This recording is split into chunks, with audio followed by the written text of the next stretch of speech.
नमस्कार, आप देख रहे हैं N24 न्यूज गुजरात।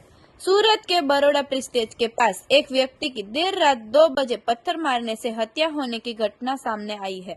यह समग्र घटना को लेकर कापोद्रा पुलिस स्टेशन में हत्या का अपराध भी दर्ज हुआ था। तभी सूरत क्राइम ब्रांच की टीम द्वारा हत्या के अपराध में आरोपी की सूरत रेलवे स्टेशन के पास से धरपकड़ की गई है। मृतक आरोपी के बीच सामान्य बात को लेकर बोलाचाली होने से बाद ये घटना बनी होने की बात पुलिस जांच में सामने आई है। 16 सितंबर 2024 के दिन कापोद्रा पुलिस स्टेशन हद विस्तार में आए हुए बरोड़ा प्रेस्टेज के पास वीरानी डायमंड के सामने ओवरब्रिज के नीचे से युवक की हत्या की हुई लाश पुलिस को मिली थी। पुलिस की जांच में पता चला कि मृतक का नाम अरविंद राठौड़ है और कोई अनजाने इसम द्वारा पत्थर से सिर के भाग पर और चेहरे पर गंभीर ईजा पहुंचाई थी।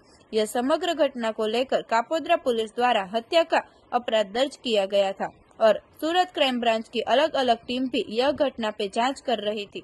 तभी सूरत क्राइम ब्रांच और टीम को बातमी मिली कि कापोद्रा विस्तार में घटना में आरोपी रेलवे स्टेशन के पास घूम रहा था, जिससे क्राइम ब्रांच की टीम द्वारा रेलवे स्टेशन के पास से आरोपी अनंतो माल जो पश्चिम बंगाल के है जिसकी धरपकड़ की गई है। आरोपी लंबे हनुमान रोड के पास फुटपाथ पर रहता था। आरोपी अनंतो की पूछताछ के दौरान पता चला कि 16 सितंबर को देर रात मृतक अरविंद के साथ अपशब्द बोलने की बाबत पर दोनों का झगड़ा हुआ था।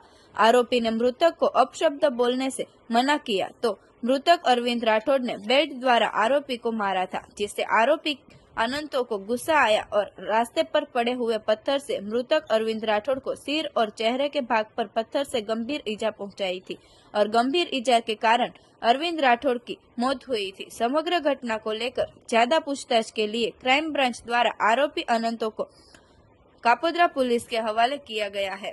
पुलिस की जांच में यह भी सामने आया है कि आरोपी और मृतक दोनों छूटक मजूरी करते थे और फुटपाथ पर रहते थे।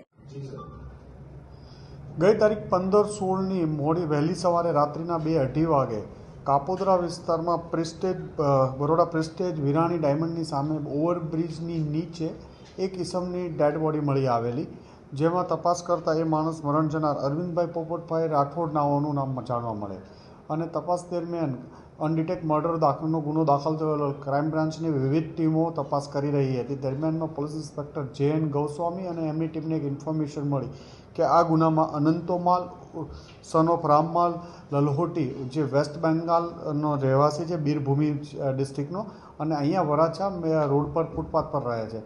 આ બંને વચ્ચે જે મરણ જનાર છે અરવિંદભાઈ, એમણે એને ગાળો દીધી અને આને ગાળો આપવાની ના પાડતા એને પોતાના બેલ્ટ વડે મારવાનું ચાલુ કરેલ, જે બાબતે બંને વચ્ચે ઝઘડો થતાં અનંતોએ પથ્થર લઈ એના માથામાં અને અલગ અલગ ભાગો ઉપર મારી અને એનું મોત નિપજાવી દીધેલું હતું અને પોલીસ દ્વારા તપાસ દરમિયાન પકડાઈ ગયેલો ક્રાઇમ બ્રાન્ચની ટીમને એની પૂછપરછ કરી વધુ તપાસ માટે કાપોદ્રા પોલીસને સોંપવામાં આવેલ છે।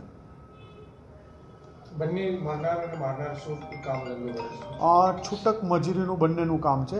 રોડ પર જે મરણ જનાર મારનાર છે એ ફૂટપાથ પર રહે છે અને બંને છૂટક મજૂરીનું કામ કરે છે। અરવિંદભાઈ જે મરણ જનાર છે એને કંઈ બોલાચાલી થતાં એને ગાળું દેવા રોડ પર મળતા ગાળું આપેલી અને જે ગાળું આપવાની આને ના પાડતા આરોપીએ એણે પોતાના બેલ્ટ પર પેન્ટના બેલ્ટ કાઢી અને એનાથી મારવાનું ચાલુ કરી દીધું હતું, જેથી અનંતોએ એક પથ્થર બાજુમાંથી પથ્થર લઈ અને એને મારીને એનું મોત નિપજાયું। હત્યા કર્યા બાદ આરોપી ક્યાં ફરાર થયો? ધરપકડ કરી। હત્યા બાદ આરોપી અલગ અલગ જગ્યાએ સુરત કપડાં પહેરવેશ બદલી અને અલગ અલગ જગ્યાએ સુરત સિટીમાં જ હતો, જેમાં ક્રાઇમ બ્રાન્ચની ટીમને ગોસ્વામીને બાતમી મળતા એને રેલવે પ્લેટફોર્મ પાસેથી પકડી પાડવામાં આવ્યો। મરણ જનાર મારનાર કામ ધંધો શું કરે છે? એ લોકો છૂટક મજૂરી બંને કરે છે।